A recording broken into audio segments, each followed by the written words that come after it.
Welcome to this flight of the Retail Pilot. I'm your host, Ken Pilot, former CEO and current brand advisor, retail tech investor, and board member. I'm thrilled to share with you the insights from some of retail's leaders and legends, as well as my perspective on retail today. This podcast is sponsored by the following. Bluecore's software solution turns anonymous online shoppers into known customers and repeat customers.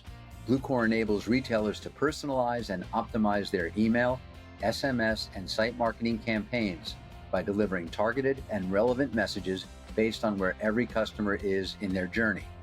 Bluecore replaces annoying high-volume messaging with high-value messaging.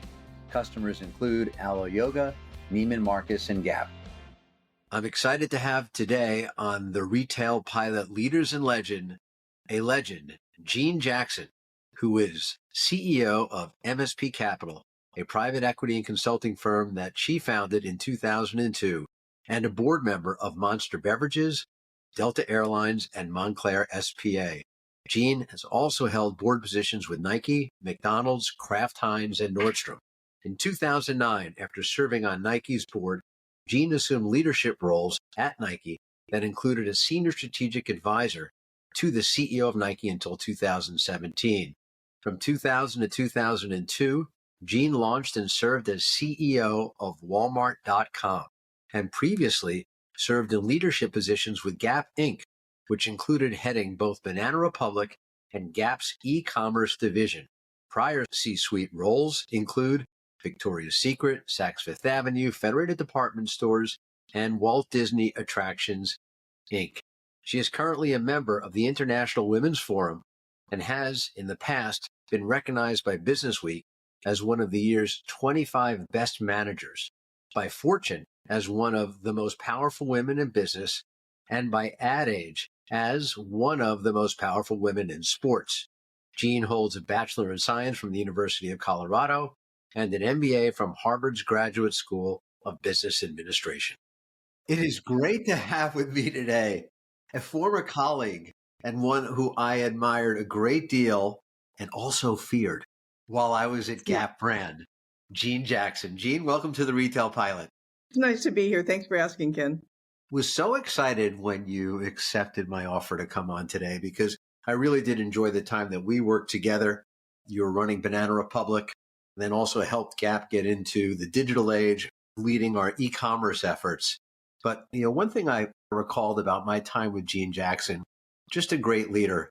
You took Banana Republic from what was kind of a stepchild to a brand to be reckoned with, and just had so much respect for what you did for your teams, for the company, leading the product. It was an amazing relationship that we began to build when we worked together. So happy to reconnect today. Thank you. Those were some good times. We did some good work back then. It was a lot of fun. One question I always like to start with is, what led you to retail? Well, unfortunately, it's not an easy answer because it's kind of convoluted. I was actually at business school and on a very clear path. I was going to go into consumer packaged goods. I was just deciding which packaged goods company I was going to go with and which brand I was going to be apprenticed to. And then I met this guy named Frank Arnone, who at that time was CEO of Wine Stocks in Sacramento, a name almost no one will know on the podcast because no one's old enough, but it was part of the Federated Group. And Frank was in the AMP program at Harvard Business School at the time. And he caught me one night, it was 2:00 in the morning, I'm closing the bar. And he says, "You're an MBA student and you're working part-time as a bartender till 2 a.m. and you're going to be doing cases at 8. You should be in retail." And then he made it his mission to convince me to go into retail, and it worked. And the rest is history. And the rest is history. Were there ever brands that you loved growing up that were affiliated more with the retail consumer side of the business, or were you somewhat brand agnostic and really focused on a different career? Yeah, no, I was brand agnostic. I thought I was going to be a ski instructor when I grew up. I was teaching skiing in Colorado, and my old ski coach thought I could do more with my life than teaching skiing. And he painted a picture of me being 50 years old and haggard and broke and working 3 jobs. And so he encouraged me to think loftier thoughts. So I had the money to apply to one business school, and I applied to Harvard Business School and got in. And that changed the course. Brands were never a thing. I was a jock. I was a skier. Didn't really care about the consumer universe until I got to graduate school and found out the thing that I liked in graduate school. When your choices are production and finance and marketing, marketing was clearly the better choice. So I gravitated to marketing and to consumer starting in business school. So you got a break based on meeting somebody that convinced you to go in a different direction. Through business school, what were some of the, I guess, key takeaways that created a baseline for you to go after your professional career with? Well, actually, it's funny. As I go back now and speak to the business school classes, I'm often asked what benefit I got out of my business school education. And I think the thing that was the best, I would actually say two things really came out of business school that I think helped me in retail. The first was, if you know much about the Harvard Business School method, it's a case study method. And every day you got to prepare 3 cases a day, sometimes 4 cases. And then you got to do this wonderful thing called a walk on Saturday mornings. And what that discipline does is it causes you to assimilate data fairly quickly. You don't have a ton of time and you don't have complete data. So you're given a certain set of circumstances and you come to a judgment, and then you have to pitch your point of view about what your conclusions are based on the limited data that you got. And you have to pitch convincingly, and you have to pitch with the ability to convince people of your point of view. So of all the things that I got out of business school, I think that's number one. And I think the other is sort of a strategic framework, whether it's a decision tree or any of the various tools that the consultants use in the universe to craft a strategy. I think that foundation of strategic thinking, I would say those two really helped me out of business school. And do you have a game plan? You've worked with a number of companies we shared in your bio, which is impressive, would be an understatement. But do you have a game plan or a strategy that you follow as you start a new job, heading up an opportunity or a company? Well, I really do have kind of a framework, but I apply it to boards as well as full-time responsibilities and have for years. And the first is I've always had a rule. I won't get involved with the business I don't understand. So for example, when I was being asked to go on boards, I'd be asked to go on banking boards and regulatory boards. And I'm like, I don't know. Those are not businesses I understand that well or I care that much about. I do care about brands. I love brands. And when I find a good brand that I think resonates with a consumer, that's the first rule. Is it has to be something that I think consumers really love, whether it's McDonald's or Nordstrom or Williams-Sonoma. I mean, if you look at the Delta Airlines today, Moncler today, Monster Energy today. So all of the companies I've been involved with have to start with the brand matters. Almost 20 years at Nike, and that's one of the brands that I think matters more than any. It has such a part of the consumer's heart that I think that's number one. And number two was I always felt like if I didn't have anything to add, why? Why should I do it? If there wasn't something I could bring to the table, whether it was strategic thinking or leadership or helping to get them on a better path, then what was the point? So the brand first and the ability to see a path to having an impact. Taking on these roles, you developed what I found to be a set of leadership skills that were probably, from my perspective, working alongside of you at the Gap, maybe top of the list for me. I think about Jeanne Jackson. I say, she's a leader. I'd like to work for her, and definitely not upset her. Where did you develop the leadership skills along the way? Probably not Harvard Business School, because that's about getting through it, maybe.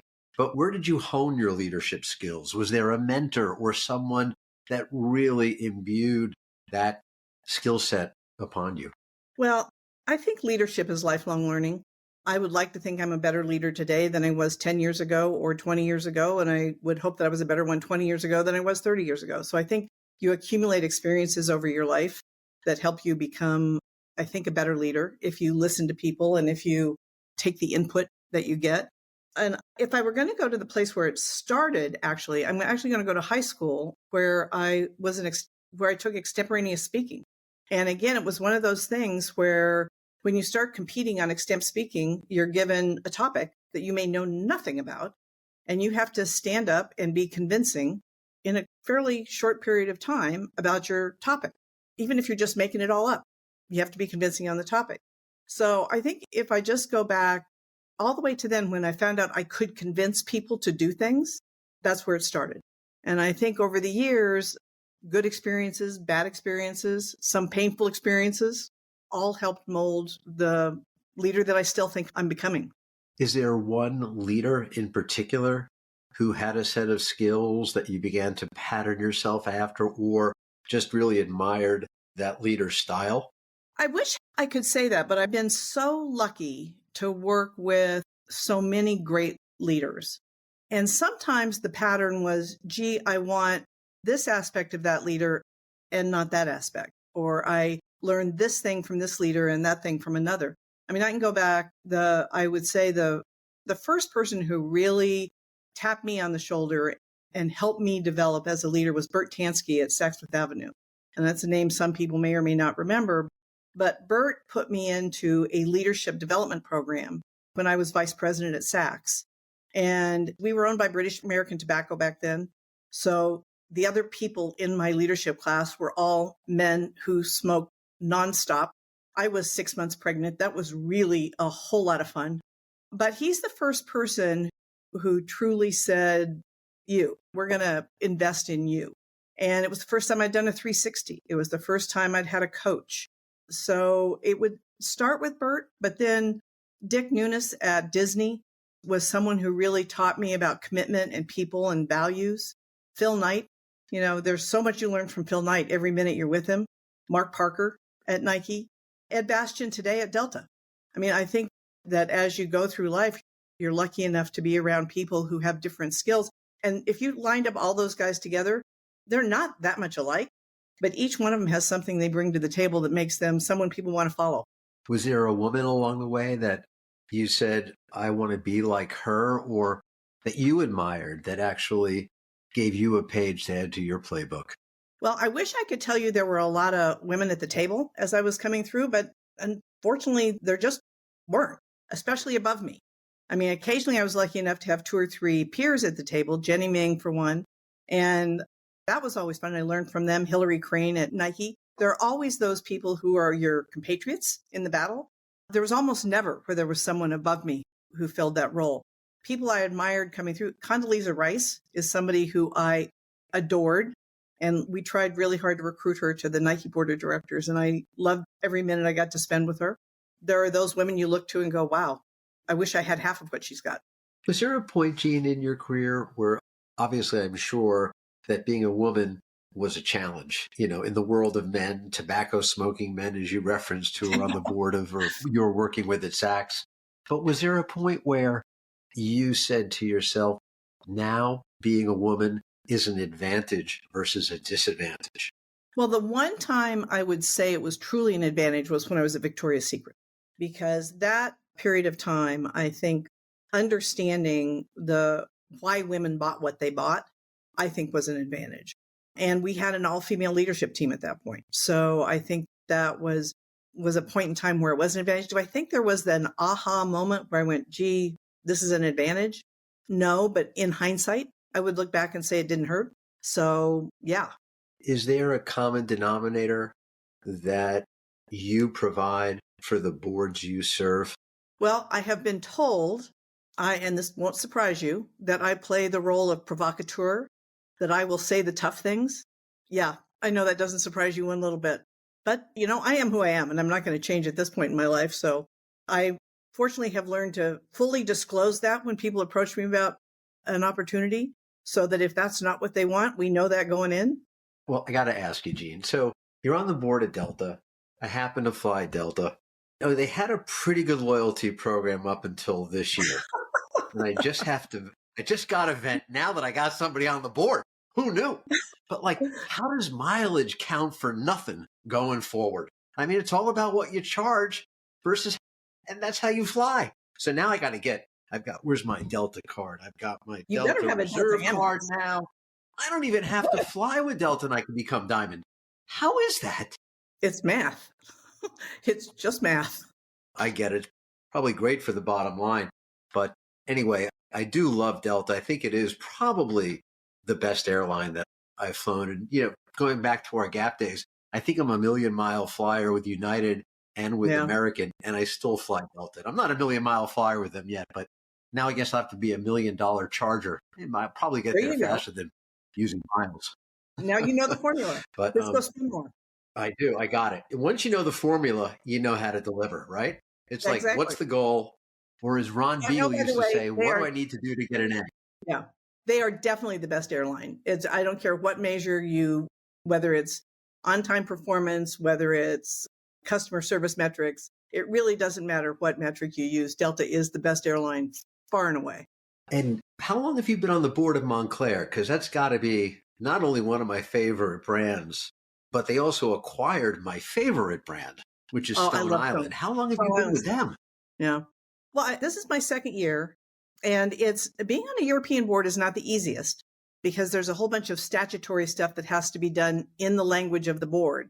So those meetings are you're not talking business strategy in those meetings. So I'm working through that one. We're getting there. But I think Remo is a genius.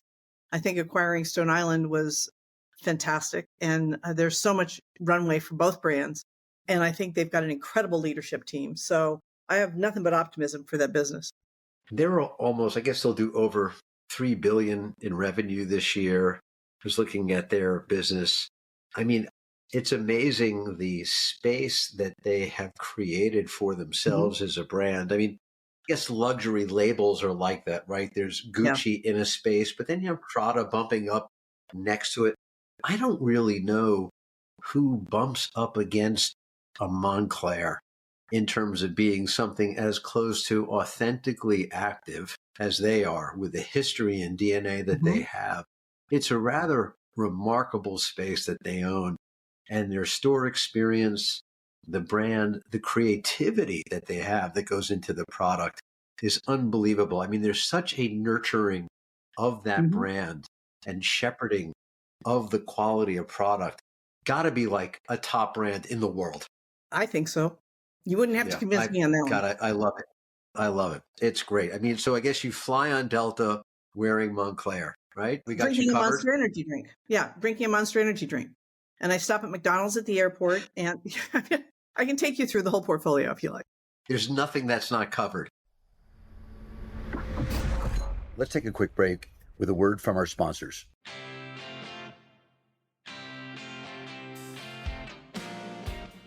Predict Spring is a global point-of-sale platform live in 22 countries. The platform includes mobile POS, endless aisle, fulfillment, inventory management, and clienteling, creating a true omni experience for customers and associates. Predict Spring powers Suit Supply, Converse, Lovesac, Decium, Jeanne Jack, and Moncler. Breakfast helps brands like HelloFresh, Perfume.com, and QVC increase revenue across Meta and TikTok by creating hundreds of user-generated content video ads. The Breakfast Creator Network, with over 5,000 strong, produces original content that is authentic to each platform and built to drive performance, all done in as little as 3 weeks. Check out breakfast.io. That's BRKFST.io. Jeanne, when you think back on your career, if you look at the different stops that you made, can you share just a couple of highlights, a couple of the success stories, things that you're most proud of in your career? Well, I think the two that I'm most proud of were Banana Republic and Nike. You know, you were there for the Banana experience. You know, when we inherited Banana, it wasn't much. It was this little sort of afterthought in the Gap portfolio. And in fact, the board wanted to ditch the name. Some of the board wanted to sell it. Some of the board wanted to just close it because it wasn't that profitable. And after we got the team assembled of really high quality, talented people, I mean, Jerome Jessup in charge of design, Amy Schoening in charge of marketing, you know, I think together created a brand that mattered. And then we were very early in identifying the fact that consumers were shifting to e-commerce and pushed hard against a lot of opposition to get the company early into e-commerce. And we got there. And I think we were considered in the forefront of that. So I think Banana will always be the thing that I look back on and say, gee, that was good work. And then Nike, I don't know if you know the story, but I was on the Nike board of directors for 8 years. And fundamentally, every year they'd give us our direct to consumer presentation. And I'd go, well, that's nice, but it's not really getting you into the direct to consumer business. And finally, Phil convinced me to come inside and fix it. I was supposed to be inside for 2 years. I ended up inside for 8. But I think we did some good work. I think we got them into the direct to consumer business in a meaningful way, even to the point where today I think they think we did it too much. I disagree with that point of view, but that's my opinion. And again, an incredible team of folks who worked hard, sometimes pushing a rock uphill in that one, but proud of that work, proud of that team. And Jeanne, you came out of Gap. You had taken on responsibility for e-commerce business there. That was in a nascent state. And then you went to Walmart. Remember when you left to go to Walmart.com? I was like, Walmart.com? She's so smart. What is Jeanne thinking? Why would she do that? 2000 to 2002, you literally launched Walmart.com. Yeah, we did. And you took it from what to what in a 2-year period? I don't think it's public. So okay. I can't share numbers. Can't you? But it's so old. Basically, we'll basically put the parameter. We started at nowhere. In fact, I've got a graphic that the IT team gave me when we first started the Walmart.com experience, which showed the entire website with all broken links. And, back in the day when your site didn't work, you'd get these giant X's when the link was broken. So the homepage of Walmart.com was just a whole series of broken links. And we were number 2 behind Amazon when we sold it back to Walmart. Yeah. And you did that in how many years? Just under 2 years. So it was a separate company, correct? It was. A licensed company, a license deal? Well, it was a joint venture between Accel Partners, which is private equity, and Walmart. And I had 3 board members from Walmart, one of whom was Doug McMillon, who is today's Walmart CEO, one of whom was Rob Walton, and one of whom was the CFO of Walmart. Greg Penner, who is today the chairman of Walmart, was my CFO. And then we had 3 directors from Accel. It was an intense time. So that must have felt like, 14 years, if it was dog years, it would have been 14, right? Wow, that's what dog a team. Years are there elephant years? I'm not sure, but it was a lot. It was a heavy lift. Yeah. So you take the history of working with Gap, and we were blowing up with stores then. You remember we had John Wilson. There wasn't a location he didn't like. And then, Mickey, there wasn't product that he didn't like. And there's Jeanne saying, I'm going to take some of this, some of that, build this. And then you did e-commerce. You go to Nike and you give it a D2C point of view, which they kind of waffled on over the years. They did. Going to wholesale, pulling back from wholesale. Now they're doing both. Yeah. I was involved with Gap at the time and we were looking at online, but I was really never into technology. How did you get the bug, or did you just see it as more as a business opportunity that was supported by technology? But how did you get the tech bug to start focusing on e-commerce when at that point in time, I think there were still a lot of people that were really unsure that this thing had any legs at all? Well, I'll tell you, I think I'm going to actually go back to Disney because I think one of the core competencies I developed over the years was a consumer focus. And I really learned that at Disney. We did a piece of work at Disney where the parks were Michael Eisner was our CEO, Dick Nunes was the CEO of parks, and there was this big battle over what merchandise should be in the parks. And of course, I was head of merchandising, so I'm in the middle of the battle. And the strategic work taught us to really focus on how the consumer felt about the brand, how the consumer acted when the consumer interacted with the brand, and what mattered to the consumer. And we made a big shift in the merchandising at that point at Disney, where we went from it's trinkets and trash and put whatever you can out there at the cheapest possible price for a souvenir, to people are bringing home a memory of an important emotional experience. And that teaching was really important for me and foundational, that then took on to Victoria's Secret, took on to Banana Republic, took on to Nike, which is start with the consumer. And what does the consumer feel about the brand? Where does the consumer interact with the brand? And what will motivate them to interact more with the brand? And we were living in San Francisco at the time. And one of the gating factors to e-commerce was broadband. And if you looked at San Francisco, because that was the tech hub of the universe, there was a huge proportion of people in San Francisco who had broadband, very low proportion in the rest of the country. But if you looked at the usage, how much consumers were shopping in San Francisco when they had broadband, they were voracious. So it didn't take a lot to say, gee, consumers would like to buy things from us if we give them the opportunity. You have to meet the consumer where they are. And so the motivation behind e-commerce was to meet the consumer in San Francisco where they were and be ready for the consumer in the rest of the country when they got there.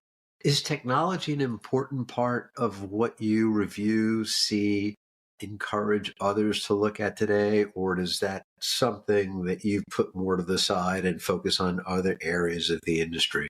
I don't think it's a side. I think it's, if you create a pyramid of any strategy, one of the bases is going to be technology. There's a price of admission, which is to have adequate technology to run your business. If you're running an e-commerce business today and you don't have quick checkout, you're going to lose your consumer pretty quick. If you don't have easy navigation, you're going to lose your consumer pretty quick. If you don't have the systems to keep your inventory replenished in the right sizes, you're going to tick your consumer off pretty quick. So there's a base level of price of admission for technology. But I also think that where you've talked in other places about AI, and I do think AI is going to bring another level of capability to retail that those who don't consider it are going to miss at their peril. It's interesting. We just talking about Delta, how they're using AI at the gates now for facial recognition. I mean, there's so many. Do you see AI? Here's a question that I've been getting a variety of answers on. Will AI not only improve what we do, but improve what we do and replace jobs? I've been around long enough that there have been 2 or 3 technology shifts that are going to replace jobs. And what we've seen in our industry is, you might eliminate job A, but then that creates the opportunity to do more with job B. So you don't end up with net less humans. They just are focused on different things. And in my gut, I feel like this is the same idea, that AI may cause us to have fewer merchandise planners, for example. But then does that mean you can have more customer service representatives? I mean, we'll see what the shift looks like.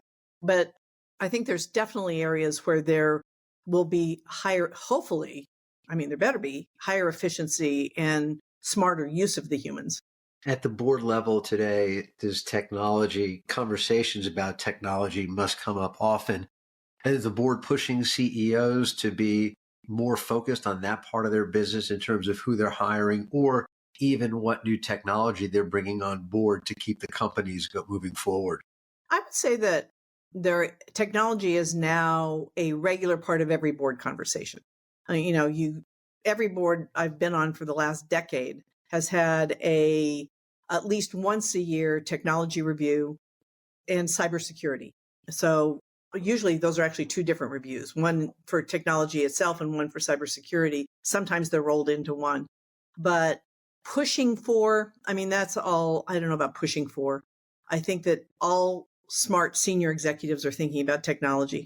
Let's talk a little bit, Jeanne, about where you see retail going and what excites you about retail today. Where are the opportunities? If you were looking at whether it's a vertical or space in retail, where do you see some of the opportunities that are out there for brands or for companies to really step into? Well, I think it all starts with the consumer. We talked about that earlier. And what is the consumer doing today? And we're seeing an awful lot of activity in the digitally native brands. And for me, I love some of these digitally native brands that got started maybe even during the pandemic or got accelerated during the pandemic that have captured the hearts and minds of consumers. And then how do you roll those out in a way that's smart? It's not the old formula from our day, but it is a new formula and a new way of rolling those brands out and making that connection with consumers. I'm seeing more, and I'm sure you are as well, but brands considering all possibilities of putting product in front of the customer. It used to be they were, whether it was online only, online in stores. Now it's online, stores, it's wholesale, it's joint ventures potentially in other countries. How do I expand the brand to get the product in front of the customer and omni taking on a much greater role. I'm seeing that with a lot of earlier stage companies that are doing those things fairly well. And then you see older companies that are saying, you know what, let's change our model. Gap, let's start selling on Amazon, which they never would have done years and years ago. So it seems like the opportunity to reach the customer now is being focused on more by brands than ever before, and no channel is off limits. Fair to say? I think that's right. Even though I do worry about how Amazon's going to evolve. So we'll see how that chapter plays out. Is there a strategic move in your mind that if you were sitting on the board and you were going to do a Jeanne Jackson and just tell someone on the board, maybe like Jeff, hey, this is what I would do next, how would you complete that sentence? I don't think I can. I don't think I'm smart enough. I think they've got some challenges that are going to be, if the antitrust activity prevails and they are forced into opening up the price gates, now it becomes a challenge for a brand, because today a brand with work, it's not easy. But if you really work at it and you put in the right guardrails and you have people on it, you don't get footballed around on Amazon. As soon as antitrust removes that guardrail at Amazon, which they are very clear they want to, I now don't know how you keep the price integrity of products that matter. I think there's several chapters to be read on this one yet. Film at 11. I remember this happened, I think, just as I was leaving Gap. Steve Jobs came to speak. It was a town hall. And he said, there's one word that should keep all of you up at night in retail. And we're all like, one word. And he said, Amazon. Amazon. And we were there like, I know. Laughing. Love them and hate like, it's a freaking bookstore. Come on, you got to be kidding us. No, he was right. No, he was right. He saw that one coming. When you think back on your career, where you've had many more successes than failures or challenges, what were a couple of the challenges or failures that you had that you really learned from along the way and didn't repeat that mistake again? Well, I can't tell you I didn't repeat it. I hopefully tried to do it better the next time. I would think, and again, I don't like the word failures. I don't really like the word successes either, because it's all a team sport. But I would say the things I'm disappointed in will always come back to a people decision or a people interaction, where there was a person that I was harder on than I should have been and wish I'd handled it differently, tried to handle it differently in the next chapter, a person that I gave too much rope and they hurt the business because I just kept saying, well, I'll just give them more feedback and it'll work, instead of just cutting the loss and moving forward. But they're almost always anchored in people decisions. Business decisions come and go. And if you make a bad one, you just course correct and go another direction. It's the people decisions that stay with you, I think. And to that end, what advice would you give to a new CEO stepping into a role? I think that the biggest mistake I see young CEOs make, and especially founders, is they believe that they have to have 100% of the answers 100% of the time. And no one has 100% of the answers 100% of the time. So surround yourself with talent, make sure you're on the same page, and trust your talent. Love it. All right, Jeanne, you ready for rapid fire? I guess. I do hate this, That's why we're doing it. Yeah. Favorite travel destination? St. Bart's. Sorry, been going since my honeymoon. It will always be my favorite. Love St. Bart. No argument there. Favorite streamed show? I am currently in love with Lessons in Chemistry. Just finished it. Very good. Love it. So good. Very good. Most inspirational leader with whom you worked? With whom I worked, I will say Phil Knight. Favorite restaurant chain? McDonald's. It has to be McDonald's, right? I was with them for 20 years. It can't not be McDonald's. If you could go back 20 years, what company would you run? Oh, that's an easy one. The NFL. My dream job was always commissioner of the NFL, and I would have loved to be there for that ride. Okay, then I'm going to ask you this question. Who's going to win the Super Bowl this year? Sadly, I think it's the Ravens. I hate the Ravens, but I think they're going to win. Who would you most like to meet? This is one of those questions.